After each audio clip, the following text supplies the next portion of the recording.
ఒకటే ప్రార్థన, గంగపుత్రులని మీరు ఇంకొక మాట చెప్తున్నా నేను. గంగపుత్రుల జనాభా మొత్తం కలిస్తే మన రాష్ట్రంలో 3-3.5 లక్షలు లేదు.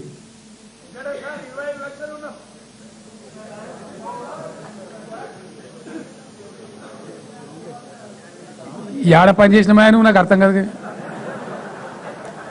ఏదైనా స్టాటిస్టిక్స్ డిపార్ట్మెంట్లో పనిచేసినావా? గంత తొందరపడద్దా, గంత అది కావద్దు.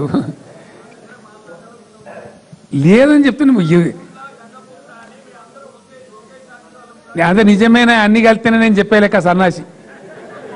గంత ఎల్తి పడతావును. నేను చెప్పే లెక్క మొత్తం కలిసే బట్టి తొందర ఎక్కువ పడుతున్నావు నువ్వు. ఇలా ఈ పనికి మాలిన వీళ్ళు ఎందుకు దొరికొచ్చినా వీళ్ళని పంచాయతీ మీరు అవా కులాన్ని బతికిచ్చే నాకు అర్థం కాదు. ఇదేనా పద్ధతి? ఖమ్మం జిల్లా ఉంది, ఏజెన్సీ ప్రాంతం ఉంది. వరంగల్ ములుగు జిల్లా ఉంది, ఏజెన్సీ ప్రాంతం ఉంది. ఆడ నీ బెస్తోళ్ళు లేరు, నా ముదిరాజులు లేరు. మొత్తం గోండోలే పట్టుకుంటారు చేపలు. మరి దాన్ని ఏమంటావు? దానికి ఏం చెప్తావు చెప్పు? వస్తావా నాతో తీసుకుపోయి చూపెడతా నేను?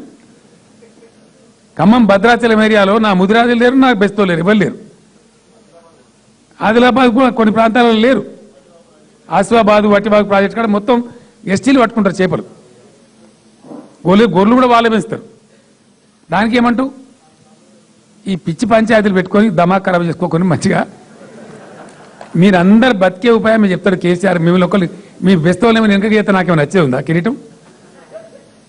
నేను చెప్పిన అసెంబ్లీలో కూడా చెప్పిన మీరు గమనించాలా.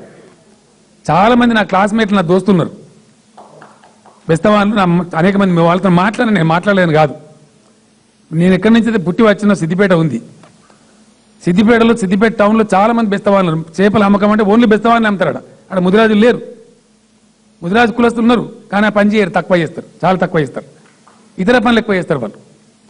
అట్లా రకరకాలుగా మిక్స్డ్గా ఉంది సొసైటీ.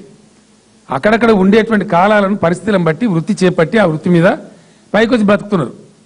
మహబూబ్నగర్ జిల్లాకు పోదాం, 90% ముదిరాజులే పనిచేస్తారు చేపలు పట్టే పని. అలా తెలుగు వాళ్ళని అంటారు వాళ్ళను బ్రహ్మాండంగా. వాళ్ళే నేను పోయినప్పుడల్లా నాకు ఇవాళ బెస్తోళ్ళు కలవడం లేడా. ఎన్నోసార్లు పోయినా నేను ఉద్యోగంలో. ఆంధ్ర వాళ్ళు వచ్చి వాళ్ళు మిషన్ బోట్లు తెచ్చి మమ్మల్ని కొడుతున్నారు సార్, మాకు దాడి చేస్తున్నారని చెప్పి నాకు షికాయత్ చేసిన వాళ్ళు. ఇవాళంతా ముదిరాజులే వాళ్ళు. కాబట్టి మీరు అనవసరంగా ఈ సంకుచితాలు పెట్టుకోవద్దు. ఇలా గవర్నమెంటు మీ మేలు కోరి మీకు ఒక అద్భుతమైన కార్యక్రమం చేయాలని చెప్పి మిమ్మల్ని 1000 కోట్ల శ్రీమంతులను చేసి చూడాలని మా కోరిక. ఈ పంచాయతీలు విడిచి మా కోరిక కాదు. ఇప్పుడు ఇలా పద్మశాలీలు వాళ్ళు బాగుపడాలి.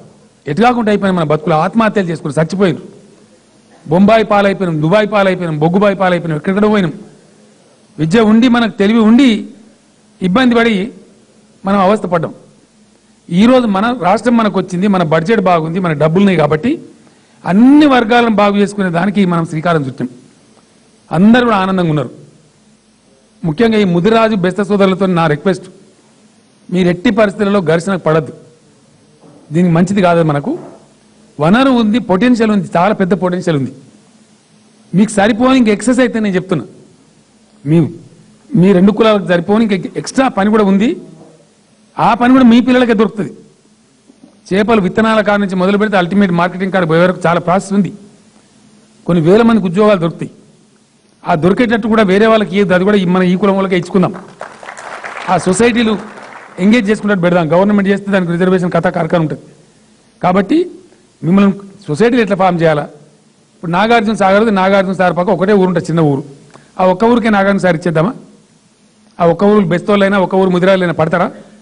పట్టరు కదా. మరి అట్లా ఎన్ని ప్రాజెక్టులు మనకు? నిజామాబాద్ ఆదిలాబాద్ మధ్య ఎస్ఆర్ఎస్పీ ఉంది.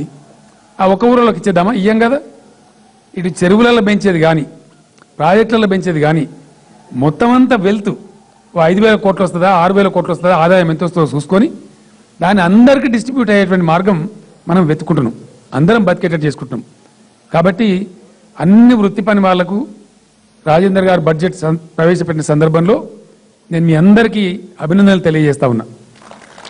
ఇవాళ మనకు అనేక కులాలని, బ్రాహ్మలు పేరుకు పెద్ద కులమే, వాళ్ళు కూడా తినబోదామంటే తినలేని ఉన్నారు. అయ్యగాళ్ళ పరిస్థితి బాగాలేదు మనకు తెలుసు. వాళ్ళ గురించి కూడా ఇవాళ ఒక 100 కోట్లు మన బడ్జెట్లో